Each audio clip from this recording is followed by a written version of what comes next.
Continuamos en nuestro seguimiento del proceso para designar al primer fiscal nacional anticorrupción del país, un fiscal que se convertirá en la piedra angular del Sistema Nacional Anticorrupción, un cargo de la Fiscalía en torno del que hay, yo creo, una enorme expectativa, por lo menos en torno de la lucha contra la corrupción, y se espera que la Fiscalía juegue un papel importante en algo que irrita mucho a la sociedad, que es la corrupción.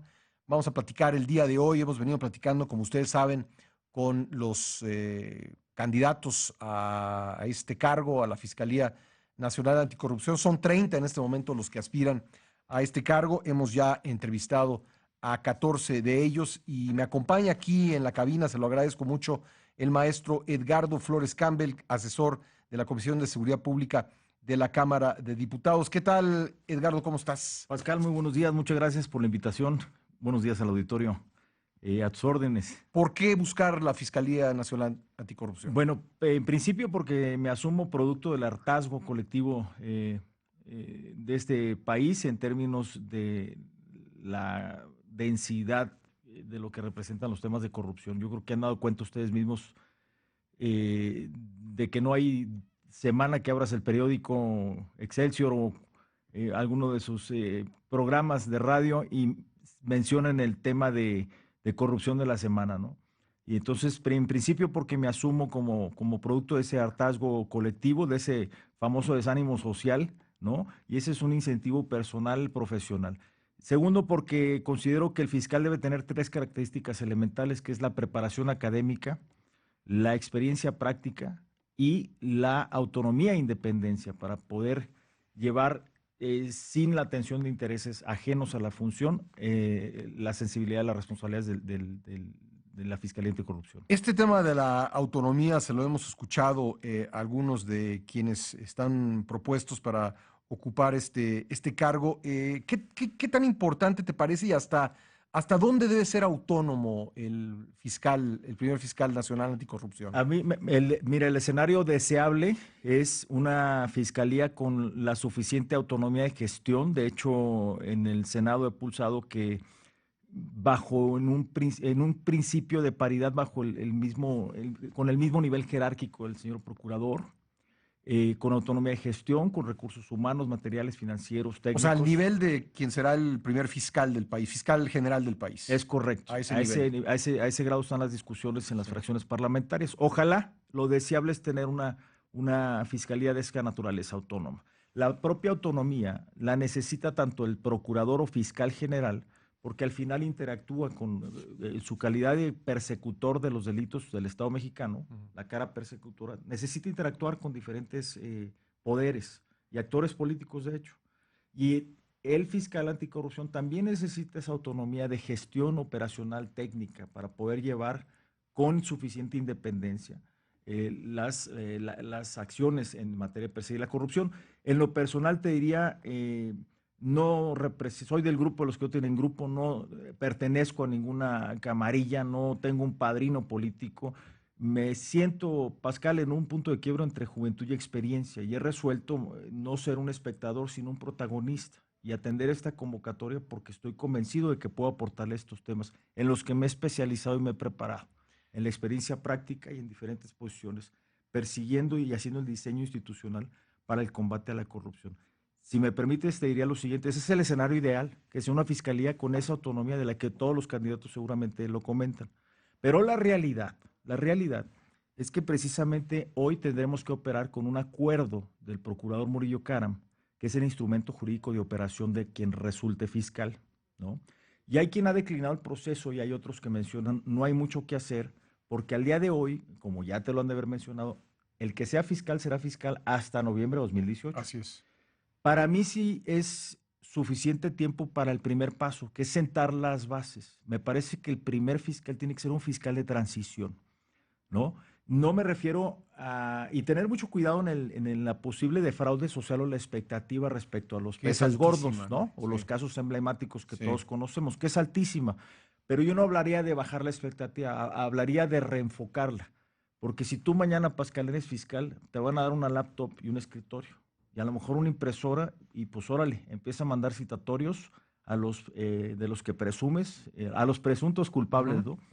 Entonces hay que sentar las bases. Quien sea fiscal en esta primera fase, me parece, tiene que tener la noción gerencial directiva, la noción del derecho administrativo, el derecho público sí, pero de administración pública, de compartimentar la información del contenido de expedientes sensibles, de evaluar con control de confianza y poligrafiar a los investigadores logrados y los ministerios públicos, que te den garantías de que no van a cercenar un expediente o tomarle fotos, ir a comerciar.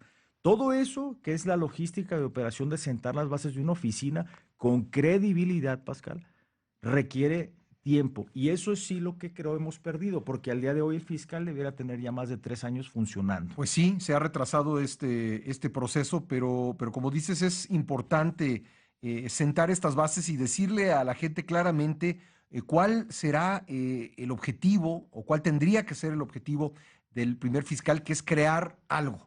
Será el constructor de esa oficina que ojalá un día sea un instrumento al servicio de los mexicanos y que sirva para meterle un freno a la corrupción. Hay quienes creen, Edgardo, que siempre ha habido las leyes para combatir la corrupción, lo que ha faltado es la voluntad política.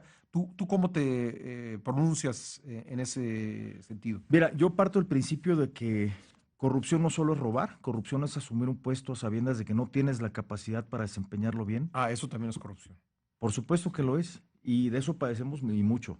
El tema es que yo no me asumiría con expectativas falsas, pues tengo 26 años en el servicio, no tengo una tacha en mi hoja de servicio, tengo mi concepto de honor y no me voy a prestar a una simulación, te lo puedo garantizar, igual a la sociedad. Y en ese sentido, yo he venido pidiendo que a los senadores consideren varios aspectos. Primero, que se antepongan las trayectorias, la experiencia, las capacidades, pero los resultados de los que hemos estado en el diseño y en la prevención y en el combate a la corrupción, ¿no? En esa medida me parece va a radicar la fortaleza del fiscal, pero no podemos omitir que es muy importante la primera parte, que es la institucionalización de procesos, Pascal, que quien venga construya sobre lo construido, que garantice continuidad, no continuismo. Y en esa medida que tengamos una fiscalía, más que el fiscal ahorita, una fiscalía fuerte, con un diseño institucional sólido, me parece con sus candados y contrapesos, no va a haber margen a que haya debilidades institucionales.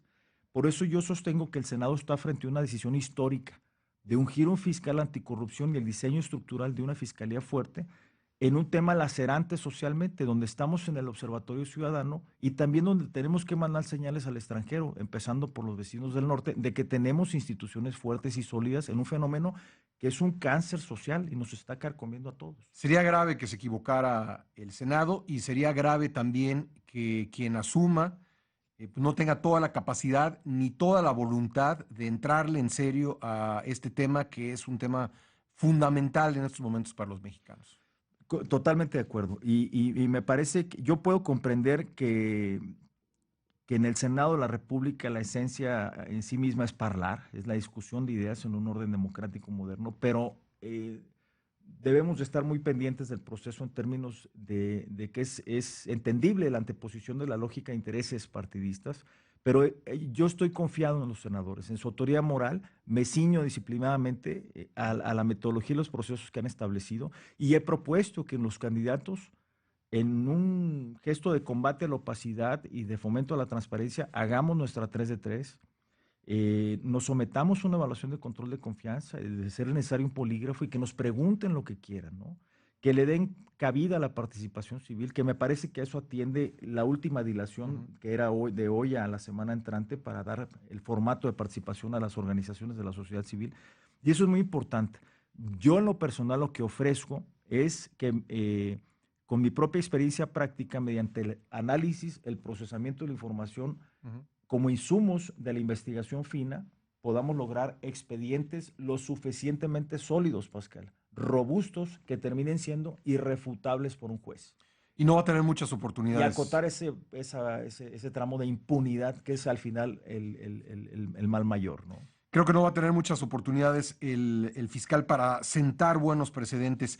¿Qué día irás? ¿Ya te dieron fecha para la...? Todavía no. No, no tenemos. Van a ser martes, nos dijo ayer. Sí, nos enteramos por ustedes, los medios de comunicación. Martes, miércoles, jueves, 10 cada día. Bueno, eso dicen los medios. A nosotros no nos notifican, no nos dicen. Espero que pronto lo levanten en la página web del Senado, ¿no? Muy bien. La calendarización y las horas, y con gusto estar compareciendo. Muy bien, pues seguiremos cerca de este proceso. Creo que hay que acompañarlo informativamente. Nos parece muy importante y nos parece importante que la gente participe. La forma en que nosotros creemos que podemos fomentar la participación es escuchándolos a ustedes, los candidatos a la fiscalía.